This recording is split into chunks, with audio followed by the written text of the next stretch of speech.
الأمين المتين الكريم الرؤوف الرحيم ونحن على ذلك لمن الشاهدين والشاكرين والحمد لله رب العالمين۔ انتہائی عقیدت و احترام کے ساتھ حضور خاتم النبیین سید المرسلین رحمۃ للعالمین سید عالم نور مجسم شفیع امم نبی مکرم رسول محتشم فخر آدم و بنی آدم ارواحنا فدا حضور احمد مجتبی محمد مصطفیٰ صلی اللہ تعالی علیہ وسلم کے دربار اقدس میں محبتوں کے ساتھ درود پاک کا نذرانہ پیش کریں اور پڑھیں۔ اللہم صلی علی سیدنا و شفیعنا و نبینا مولانا محمد وبارک وسلم صلاۃ و سلاما علیک یا رسول اللہ وسلم علیک یا حبیب اللہ۔ اللہ کے رسول صلی اللہ تعالی علیہ وسلم کی عظمت، آپ کی شان، حضور کی رفعت کئی دنوں سے آپ سماعت کر رہے ہیں، اور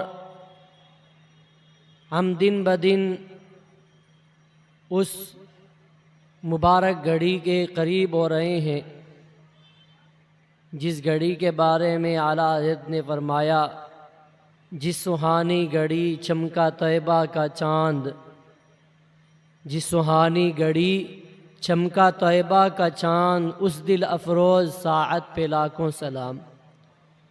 حضور کی ولادت کا مبارک دن اور ولادت مبارکہ کی مبارک شب عنقریب ہم پر سایہ فگن ہونے والی ہے۔ ہم خوب خوشیاں منائیں گے، مسرت کا اظہار کریں گے، درود پاک کی کثرت کریں گے، حضور کے ذکر کی مجلس پوری رات منعقد کریں گے، قرآن کی تلاوت کریں گے، نوافل پڑھیں گے، تسبیح و تحلیل پڑھیں گے، اور اس دن کو اور اس رات کو اللہ کے ذکر میں گزاریں گے۔ تو حضور صلی اللہ تعالی علیہ وسلم کی تعریف تو جتنی کرو اتنا ہی کم ہے۔ تو آج بھی اس بیان میں معمول کے مطابق اعلیٰ حضرت کے کلام سے دو تین اشعار سنا کر ان کی تشریح کروں گا، اور اس کے بعد انشاءاللہ حضور کی عظمت پر تھوڑی دیر گفتگو کروں گا۔ اعلیٰ حضرت امام اہل سنت پل صراط کا نقشہ کھینچتے ہوئے اپنے کلام میں فرماتے ہیں کہ اہل صراط یعنی پل صراط پر گزرنے والے روح امین یعنی جبرائیل امین علیہ السلام کو یہ خبر دے دیں اس امت کے بارے میں، اس امت کا اعجاز اعلیٰ حضرت بیان فرما رہے ہیں کہ اس امت کے فضائل کیا ہیں۔ جب تک ہمارے آقا صلی اللہ تعالی علیہ وسلم کی یہ امت جنت میں داخل نہیں ہوگی، اس وقت تک کوئی بھی امت جنت میں نہیں جائے گی۔ سب سے پہلے امت مصطفیٰ صلی اللہ تعالی علیہ وسلم کو اللہ تعالی جنت میں داخل فرمائے گا۔ تو اہل صراط یعنی پل صراط پر گزرنے والے جبرائیل امین کو خبر کریں گے۔ میں آپ کو بتا دوں پل صراط کیا ہے۔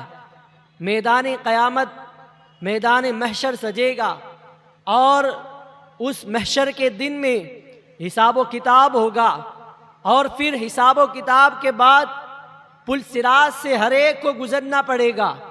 پل صراط کیا ہے؟ یہ ایک راستہ ہے جو جنت کی طرف جاتا ہے، لیکن اس راستے کے نیچے جہنم بنی ہوئی ہے، اور اس راستے سے ہر ایک کو گزرنا ہوگا۔ اب پل صراط کا حال یہ ہے کہ یہ بال سے زیادہ باریک ہے۔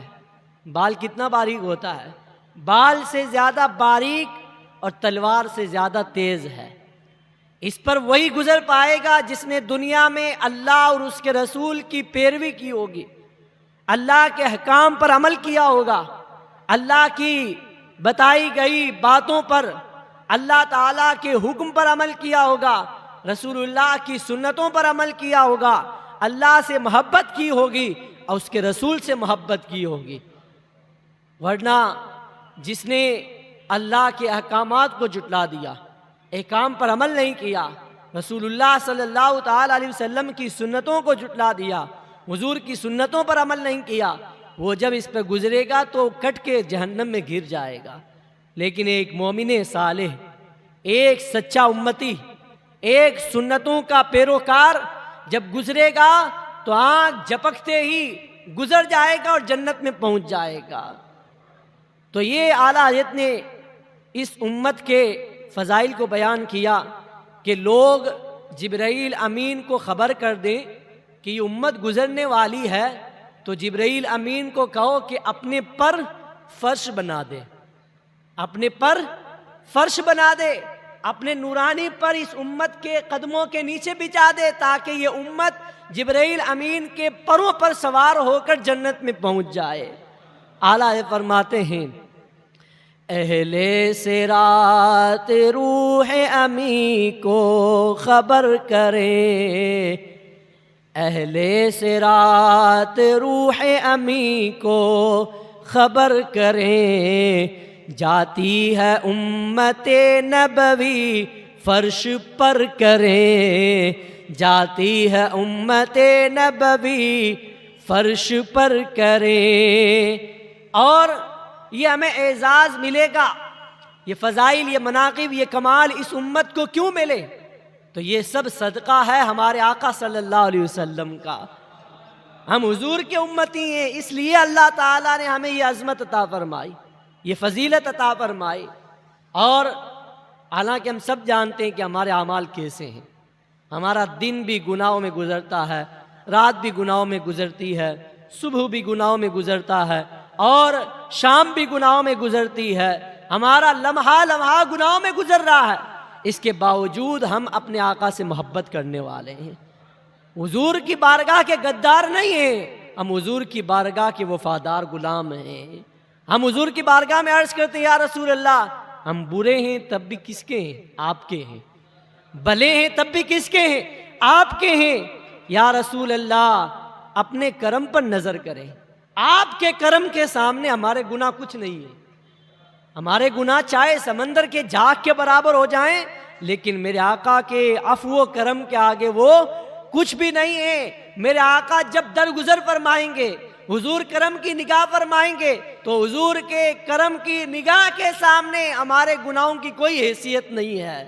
تو یہ شعر ہمیں دعا کے اندر بھی پڑھنا چاہیے، بار بار پڑھنا چاہیے، اپنے آقا کی بارگاہ میں استغاثہ پیش کرنا چاہیے. مناجات کا شعر ہے، یوں مناجات پیش کرنی چاہیے. یا رسول اللہ بد ہیں یعنی برے ہیں تو آپ کے ہیں، بھلے ہیں یعنی اچھے ہیں تو آپ کے ہیں. یا رسول اللہ ہمارے گناہوں کو مت دیکھو، آپ اپنے کرم کو دیکھو، اپنے کرم کو دیکھو، اپنی جود و سخا کو دیکھو، عفو درگزر کو دیکھو، اور اپنے کرم کی بدولت یا رسول اللہ ہمیں معاف فرما دو. تو یہ شعر اعلیٰ حضرت نے اس بات کو اپنے شعر کے اندر لکھا ہے. سرکار بد ہیں تو آپ کے ہیں، بھلے ہیں تو آپ کے، بد ہیں تو آپ کے ہیں، بھلے ہیں تو آپ کے، ٹکڑوں سے یہاں کے پلے رخ کدھر کریں، ٹکڑوں کے آپ کے پلے رخ کدھر کریں. یا رسول اللہ ہم آپ کے ٹکڑوں پر پلتے ہیں. دنیا میں کوئی ایسا در نہیں ہے جہاں پر ہم اپنا رخ کریں، جہاں پر ہم جائیں، جہاں پر ہمیں برداشت کیا جائے. دنیا میں کوئی ایسا دربار نہیں ہے، آپ کے دربار کے سوا ہم کسی اور کے ٹکڑوں پر پلنے والے نہیں ہیں. اور پھر اعلیٰ یہ کہتے ہیں ہم کمینے ہیں، ہم کمینے ہیں، برے ہیں. ہم کمینوں کے اطوار پر نہ جائیں. یا رسول اللہ ہم کمینوں کے جو کام ہیں، ہمارے جو اعمال ہیں، ہمارا جو طور طریقہ ہے اس پر نہ جائیں، بلکہ آپ اپنے کرم پر نظر کریں۔ سرکار ہم کمینوں کے اتوار پر نہ جائیں، سرکار ہم کمینوں کے اتوار پر نہ جائیں، آقا حضور اپنے کرم پر نظر کریں، آقا حضور اپنے کرم پر نظر کریں، اہل صراط روح امین کو خبر کریں۔ اور آج کل مسلمانوں کے خلاف جال پہ جال بنائے جا رہے ہیں، مسلمانوں کے خلاف فریب بنائے جا رہے ہیں، منصوبے بنائے جا رہے ہیں، پلاننگ بنائی جا رہی ہے، جالوں میں پھنسایا جا رہا ہے۔ تو مسلمانوں کو اس مشکل گھڑی میں اپنے نبی کو پکارنا چاہیے، اپنے آقا کو پکارنا چاہیے، دعا کرنی چاہیے، حضور کی بارگاہ میں استغاثہ پیش کرنا چاہیے۔ اور حضور صلی اللہ تعالی علیہ وسلم تو ہمارے سب سے بڑے مشکل کشا ہیں۔ کیا ہیں؟ مشکل کشا ہیں۔ جب ایک کوئی بندہ اپنے آقا کو پکارتا ہے، حضور اس کی مدد فرماتے ہیں۔ میرے آقا صلی اللہ تعالی علیہ وسلم اس کی فریاد رسی فرماتے ہیں۔ تو اعلیٰ حضرت اسی کو عرض کرتے ہیں، جالوں پہ جال پڑ گئے للہ وقت ہے، جالوں پہ جال پڑ گئے للہ وقت ہے، مشکل کشائی آپ کے ناخن اگر کریں، مشکل کشائی آپ کے ناخن اگر کریں، عید مشکل کشائی کے چمکے ہلال، ناخنوں کی بشارت پہ لاکھوں سلام۔ یہ میرے آقا صلی اللہ تعالی علیہ وسلم کے مبارک ناخنوں سے اعلیٰ حضرت اپنی مشکل کشائی کی فریاد کر رہے ہیں۔ اب مشکل وقت میں حضور کے ناخنوں سے مدد مانگ رہے ہیں، کیونکہ ہم جانتے ہیں اللہ تعالیٰ نے اپنے نبی صلی اللہ تعالی علیہ وسلم سے نسبت رکھنے والی ہر چیز کو بلندی عطا فرمائی ہے۔ حضور سے جس چیز نے نسبت رکھی ہے، اللہ تعالیٰ نے ہر چیز کو بلندی عطا فرمائی ہے۔ تو میرے آقا صلی اللہ تعالی علیہ وسلم کا یہ حضور کا اعجاز ہے، یہ حضور کا کرم ہے، یہ حضور کی عظمت ہے۔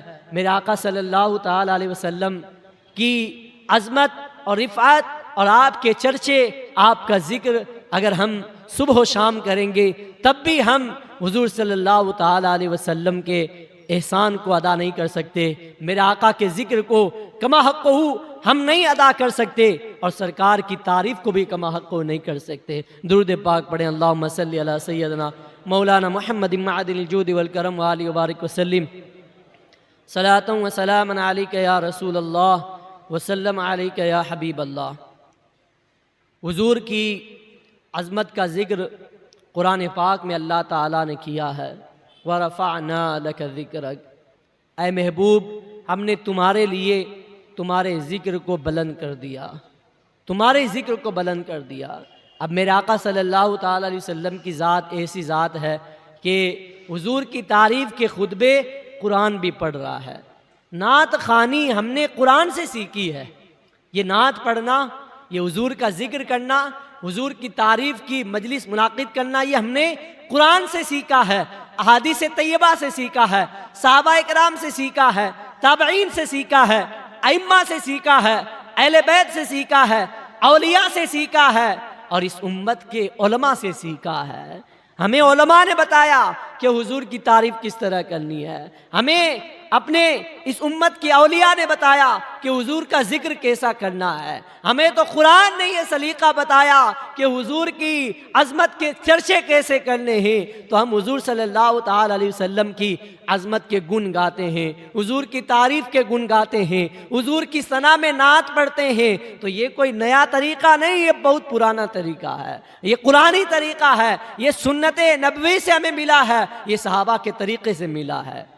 حضور صلی اللہ تعالی علیہ وسلم کی عظمت آپ دیکھیں، آج ہر بندہ، ہر مومن حضور کی تعریف کرتا ہے، لیکن میرے آقا صلی اللہ تعالی علیہ وسلم کی کما حق تعریف کرنا یہ ہم سے ممکن نہیں ہے۔ خود اللہ کے حبیب صلی اللہ تعالی علیہ وسلم نے فرمایا، حضرت ابو بکر صدیق رضی اللہ تعالیٰ عنہ سے، یا ابا بکر لم یعرفنی حقیقتا غیر ربی، اے ابو بکر میری حقیقت کو میرے رب کے سوا کسی نے جانا ہی نہیں، میری حقیقت کو میرے رب کے سوا کوئی نہیں جان سکتا، یہ میرے آقا نے فرمایا۔ اب یہاں پر ایک نکتہ میں آپ کو بتاتا ہوں کہ نکتہ کیا ہے۔ اللہ کے رسول صلی اللہ تعالیٰ علیہ وسلم نے یہ فرمان صرف حضرت ابو بکر صدیق سے کیوں فرمایا؟ حضرت صدیق اکبر کا نام لے کر فرمایا، حالانکہ وہاں حضرت فاروق اعظم بھی موجود ہیں، عثمان ذو النورین بھی موجود ہیں، مولا علی بھی موجود ہیں، حسنین کریمین بھی موجود ہیں، اور بھی بہت سارے صحابہ ہیں۔ حضور کسی اور کے بارے میں کسی اور کو مخاطب کر کے حضور کسی اور کا نام لے کر فرما سکتے تھے کہ میری حقیقت کو کوئی نہیں جان سکتا، لیکن یہاں پر اللہ کے رسول صلی اللہ تعالیٰ علیہ وسلم نے یہ اس لیے فرمایا کہ اگر میرے آقا صلی اللہ تعالیٰ علیہ وسلم حضرت عمر فاروق سے فرماتے، عثمان سے فرماتے، مولا علی سے فرماتے یا کسی اور صحابی سے فرماتے تو ہو سکتا تھا کہ کوئی یہ اپنے ذہن میں سوچ لے، کسی کے دل میں یہ خیال پیدا ہو جائے کہ شاید عثمان نہ جانتے ہوں، فاروق نہ جانتے ہوں، علی نہ جانتے ہو، ابو ہریرہ نہ جانتے ہوں، ابو عبیدہ نہ جانتے ہو، ابو ذر غفاری نہ جانتے ہوں، لیکن میرے آقا کی حقیقت کو ابو بکر جانتے ہوں گے۔ ابو بکر صدیق نے پہچان لیا ہوگا، کیونکہ تمام صحابہ میں سب سے افضل کون ہے؟ حضرت ابو بکر صدیق ہیں۔ تمام صحابہ میں سب سے بہتر، سب سے افضل، سب سے اعلیٰ اللہ تعالیٰ نے مقام حضرت ابو بکر صدیق کو عطا فرمایا، تو میرے آقا صلی اللہ تعالیٰ علیہ وسلم نے سب سے بہتر صحابی کو مخاطب ہو کر ارشاد فرمایا اور اس بات کا جواب دے دیا کہ میری حقیقت کو جب سب سے بڑے صحابی نہ جان سکیں تو دوسرے صحابی کیا جانیں گے؟ جب ابو بکر صدیق نہ پہچان سکیں تو پتا چلا فاروق اعظم بھی نہ پہچان سکیں، عثمان بھی نہ جان سکیں، علی بھی نہ جان سکیں، ابو طلحہ بھی نہ جان سکیں، سعد ابن ابی وقاص بھی نہ جان سکیں، کوئی صحابی، کوئی مخلوق میرے آقا کی حقیقت کو نہیں پہچان سکتی جب حضرت ابو بکر صدیق جو حضر میں بھی ساتھ ہیں، سفر میں بھی ساتھ ہیں اور شہر میں بھی ساتھ ہیں، ہر وقت ہر گھڑی میں، خلوت میں، جلوت میں، یہاں تک کہ آج قبر میں بھی حضور کے ساتھ ہیں، وہ ابو بکر صدیق نہ پہچان سکیں تو ہم حضور کی تعریف کو کیا کریں گے؟ ہم حضور کی حقیقت کو کیا پہچان سکیں گے؟ تو میرے آقا صلی اللہ تعالیٰ علیہ وسلم نے پہلے ہی جواب دے دیا کہ میری حقیقت کو میرے رب کے سوا کوئی نہیں جان سکتا، اللہ کے سوا کوئی نہیں جان سکتا۔ اور یہ حدیث پاک بھی آپ نے سنی کہ اللہ کے رسول صلی اللہ تعالیٰ علیہ وسلم نے حضرت جبرائیل علیہ السلام سے پوچھا، اے جبرائیل تمہاری عمر کیا ہے؟ تم کتنے سال کے ہو؟ تو حضرت جبرائیل امین نے عرض کیا، رسول اللہ عمر کا تو پتہ نہیں، لیکن اتنا جانتا ہوں کہ ساق عرش پر ایک ستارہ 70,000 سال کے بعد ایک مرتبہ چمکا کرتا تھا، میں نے اس کو اپنی زندگی کے اندر 72,000 مرتبہ چمکتے ہوئے دیکھا۔ میرے آقا ارشاد فرماتے ہیں، وَعِزَّتُ رَبِّي أَنَا ذَلِكَ الْكَوْكَبْ، اے جبرائیل میرے رب کی عزت کی قسم وہ ستارہ میں ہی تھا۔ تو اب آپ اندازہ لگائیں کہ جس کی حقیقت کو جبریل سید الملائکہ ہو کر نہ جان سکیں، سیدہ عائشہ صدیقہ میرے آقا کے ساتھ میں رہ کر نہ جان سکیں، حضرت ابوبکر صدیق ہر وقت حضور کے ساتھ میں رہ کر نہ جان سکیں، تو پتا چلا کہ اللہ تعالیٰ نے اپنے نبی صلی اللہ تعالیٰ علیہ وسلم کو عظمت کی ایسی بلندیاں عطا فرمائی ہیں کہ حضور کی حقیقت کو کوئی نہیں پہچان سکتا۔ تو ہم حضور کی تعریف کرتے ہیں، اس لیے نہیں کرتے ہیں کہ حضور کی حقیقت کو پہچان لیں گے یا حضور کی تعریف کا حق ادا کر دیں گے، بلکہ ہم اللہ کے رسول صلی اللہ تعالیٰ علیہ وسلم کی تعریف اس لیے بیان کرتے ہیں، حضور کی نعت اس لیے پڑھتے ہیں تاکہ حضور کی نعت پڑھنے والوں میں ہمارا بھی نام لکھ دیا جائے، حضور کی تعریف کرنے والوں میں ہمیں بھی شامل کر دیا جائے، ورنہ ہم کہاں اور نیر فاراں کہاں، ہم کہاں اور آفتاب نبوت کہاں، ہم کہاں اور مہتاب رسالت کہاں، ہم کہاں اور وہ ذات گرامی کہاں کہ جس کے بارے میں جبرائیل امین فرماتے ہیں کہ میں نے مشرق اور مغرب کو چھان کر دیکھ لیا، قلبت مشارق الارض و مغاربها، مشرق اور مغرب کی زمین کو الٹ پلٹ کر کے دیکھ لیا، لیکن حضور کے جیسا کسی کو نہیں دیکھا۔ یہی بولے سدرا والے، چمنے جہاں کے تالے، سبھی میں نے چاند ڈالے، تیرے پائے کا نہ پایا، تجھے یک نے یک بنایا، تجھے یک نے یک بنایا۔ ہر نبی کی شان بلند ہے، لیکن آمنہ کے لخت جگر کی کیا بات ہے۔ ہر نبی کی شان بلند ہے، لیکن عبداللہ کے نور نظر کی کیا بات ہے۔ ہر نبی کی شان بلند ہے، لیکن میرے آقا صلی اللہ علیہ وسلم کی کیا بات ہے۔ میرے آقا کے جیسا کوئی نبی نہیں، حضور کے جیسا کوئی رسول نہیں، حضور کے جیسا اللہ نے کسی مخلوق کو بنایا نہیں۔ ارے اللہ تعالیٰ نے قرآن میں ارشاد فرمایا، لَقَدْ خَلَقْنَا الْإِنسَانَ فِي أَحْسَنِ تَقْوِيمٍ، کہ اللہ تعالیٰ نے انسان کو بہترین صورت میں بنایا، انسان کو بہترین صورت میں بنایا، بہترین حسن و جمال میں بنایا۔ تو آپ دیکھیں اللہ تعالیٰ نے یہ ہر انسان کے بارے میں فرمایا، اللہ تعالیٰ نے انسان کی تخلیق بہترین فرمائی ہے۔ اور قرآن پاک کی سورہ 3 کے اندر اللہ تعالیٰ نے فرمایا کہ ہم نے انسان کی بہترین تخلیق فرمائی ہے، اس کو خوبصورت بنایا ہے، سب سے مخلوق میں سب سے بہتر اشرف المخلوقات اللہ تعالیٰ نے انسان کو بنایا۔ تو آپ دیکھیں کہ ایک عام انسان کے بارے میں اللہ تعالیٰ نے فرمایا کہ ہم نے اس کو بہترین تخلیق فرمائی، ہم نے اس کو بہترین بنایا۔ جب ایک عام انسان کا یہ عالم ہے تو میرے آقا کے حسن و جمال کا کیا عالم ہوگا۔ جب ان کے گدا بھر دیتے ہیں شاہان زمانہ کی جولی، محتاج کا جب یہ عالم ہے، مختار کا عالم کیا ہوگا۔ تو مل کے آپ بھی پڑھیں، سرور کہوں کہ مالک و مولا کہوں تجھے، باغ خلیل کا گل زیبا کہوں تجھے، اللہ رے تیرے جسم منور کی تابشیں، اے جانے جانے جانے تجلا کہوں تجھے، تیرے تو وصف عیب تناہی سے ہیں بری، حیراں ہوں میرے شاہ میں کیا کیا کہوں تجھے، کہہ لے گی سب کچھ ان کے ثناخواں کی خاموشی، چپ ہو رہا ہوں کہہ کے میں کیا کیا کہوں تجھے، لیکن رضا نے ختم سخن اس پہ کر دیا، خالق کا بندہ خلق کا آقا کہوں تجھے۔ اور اسی کو حضرت حسان بن ثابت نے عرض کیا، وَأَحْسَنُ مِنْكَ لَمْ تَرَ قَطُّ عَيْنِي وَأَجْمَلُ مِنْكَ لَمْ تَلِدِ النِّسَاءُ خُلِقْتَ مُبَرَّأً مِنْ كُلِّ عَيْبٍ كَأَنَّكَ قَدْ خُلِقْتَ كَمَا تَشَاءُ۔ یا رسول اللہ، آپ کے جیسا حسین و جمیل میری آنکھ نے دیکھا ہی نہیں، آپ کے جیسا حسین و جمیل کسی ماں نے جنا ہی نہیں۔ اللہ تعالیٰ نے آپ کو ہر عیب سے پاک پیدا فرمایا، گویا کہ جیسا آپ چاہتے تھے ویسا ہی آپ کے رب نے آپ کو بنایا ہے۔ تو حضور کی کیا شان ہے۔ تو حضور صلی اللہ تعالی علیہ وسلم کو اللہ نے سب سے بڑی عظمت عطا فرمائی۔ میرے آقا کی جوانی کے جو واقعات ہیں اور حضور صلی اللہ تعالی علیہ وسلم کے اعلان نبوت کے واقعات ہیں وہ تو بڑے کمال والے ہیں۔ حضور کا بچپن ہی آپ دیکھ لیں، مبارک بچپن آپ نے سنا سیرت کے اندر۔ بچپن کے اندر اللہ تعالیٰ نے وہ صلاحیتیں، وہ فضائل، وہ کمائل، وہ معجزات اپنے نبی کو عطا فرمائے کہ جس کو دیکھ کر عرب کے بڑے بڑے لوگ حیران ہو گئے تھے۔ حضرت حلیمہ سعدیہ کے گھر کے واقعات آپ نے سنے۔ آپ دیکھیں کہ ایک واقعہ میں آپ کو بتاتا ہوں۔ حضرت حلیمہ رضی اللہ تعالی عنہ کہ جو میرے آقا صلی اللہ تعالی علیہ وسلم کی رضائی والدہ ہیں، جن کا دودھ حضور نے نوش فرمایا ہے، جب حضرت حلیمہ رضی اللہ تعالی عنہ حضور کو اپنے گھر میں لے کر گئیں قبیلہ بنی سعد کے اندر، تو وہاں پر حضرت حلیمہ کا ایک اور بچہ تھا جو ان کا خود کا لڑکا تھا، وہ بھی دودھ پیتا تھا، اس زمانے میں دودھ پیتا بچہ تھا۔ تو میرے آقا صلی اللہ تعالی علیہ وسلم کو حضرت حلیمہ سعدیہ رضی اللہ تعالی عنہ دودھ پلاتی تھی۔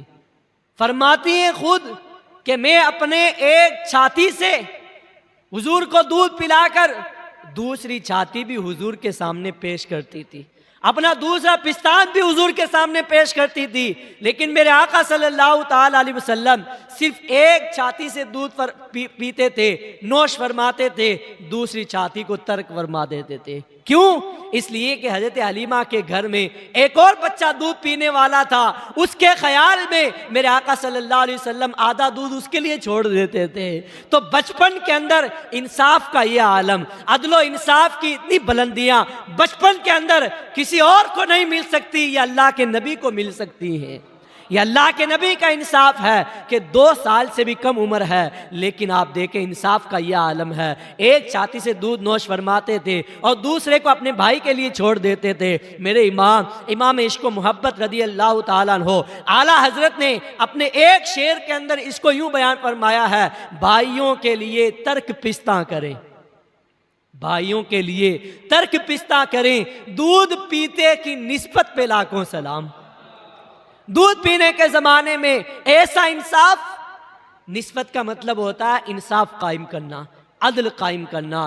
دودھ پینے کے زمانے میں میرے آقا صلی اللہ تعالی علیہ وسلم نے عدل و انصاف ایسا قائم فرمایا جس کو دیکھ کر لوگ دنگ رہ جاتے تھے، لوگ حیران ہو جاتے تھے، واہ رے یہ تو اللہ کے نبی کو عظمت مل سکتی ہے، یہ اللہ کے آخری رسول کی عظمتیں ہیں۔ اور بھی بہت سارے واقعات ہیں، انشاءاللہ آنے والی مجالس میں آپ سماعت کریں گے۔ آج میں آپ کو ایک بات بتاتا ہوں، قصیدہ بردہ کا نام آپ نے سنا ہے اور قصیدہ سنا بھی ہے آپ نے۔ قصیدہ بردہ شریف یہ وہ مقبول قصیدہ ہے، عربی زبان کے اندر 100 سے زیادہ اس کے اشعار ہیں۔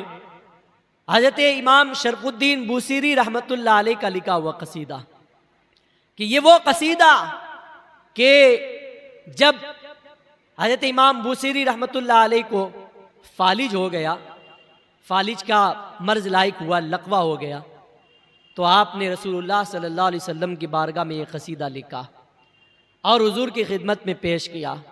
رات میں میرے آقا صلی اللہ علیہ وسلم خواب میں تشریف لائے، بولو سبحان اللہ۔ حضور تشریف لائے اور اپنا مبارک ہاتھ حضور نے حضرت امام بوصیری کے ہاتھ پر پھیر دیا، ان کا مرض دور ہو گیا، بیماری ختم ہو گئی، اور میرے آقا صلی اللہ علیہ وسلم نے ایک چادر بھی عنایت فرمائی۔ صبح جب امام بوصیری رحمۃ اللہ علیہ بیدار ہوئے تو وہ چادر ان کے ہاتھ میں تھی، بیدار ہوئے تو چادر ہاتھ میں تھی۔ اسی لیے اس قصیدے کو قصیدہ بردہ کہا جاتا ہے۔ بردہ کا مطلب ہوتا ہے چادر، چادر والا قصیدہ، یعنی اس قصیدے کو سنانے پر حضور نے چادر کا انعام عطا فرمایا تھا، تو امام بوصیری نے اس قصیدے کا نام قصیدہ بردہ رکھ دیا، اور میرے آقا صلی اللہ تعالی علیہ وسلم نے اس قصیدے کو اپنی بارگاہ میں قبول فرمایا، اور امام بوصیری رحمۃ اللہ علیہ کا مرض دور ہو گیا، بیماری دور ہو گئی۔ اور پھر آپ دیکھیں کہ امام بوصیری رحمۃ اللہ علیہ نے جو قصیدہ لکھا، وہ قصیدہ کیا ہے جس کے بارے میں ہم پڑھتے ہیں، مولاي صلی وسلم دائماً ابدا علی حبیبک خیر الخلق کلہم یا رب بالمصطفیٰ بلغ مقاصدنا واغفر لنا ما مضی یا واسع الکرم۔ اس کا پہلا شعر ہے، امن تذکری جیران بذی سلمی مزست دمعا جرا من مقلۃ بدم۔ یہ قصیدہ آپ ابھی سنیں گے ہمارے حضرت کی زبانی، یہ ہمارے ساتھ پڑھے ہوئے ہیں حضرت مولانا راشد احمد ازہری، جو ساؤتھ انڈیا کے کیرلا کے رہنے والے ہیں۔ کیرلا والوں میں قصیدہ بردہ شریف اور اسماء بدر اور بھی بڑے بڑے قصیدہ بانت سواد، بڑے بڑے قصیدے جو حضور کی بارگاہ میں عربی زبان میں لکھے ہوئے ہیں، ان کو پڑھنے کا بڑا شوق ہے۔ اور جب میں وہاں پڑھنے گیا تھا تو روزانہ ہم قصیدہ سنتے تھے، یہ ایک الگ انداز میں پڑھتے ہیں، ان کے پڑھنے کا انداز بھی الگ ہے۔ تو قصیدہ بردہ شریف آپ حضرت کی زبانی تھوڑا سماعت کریں، تھوڑی دیر اور آپ جو ہے تشریف رکھیں، اس کے بعد اس قصیدے کی بڑی برکتیں ہیں، اس قصیدے کی بڑی برکتیں ہیں۔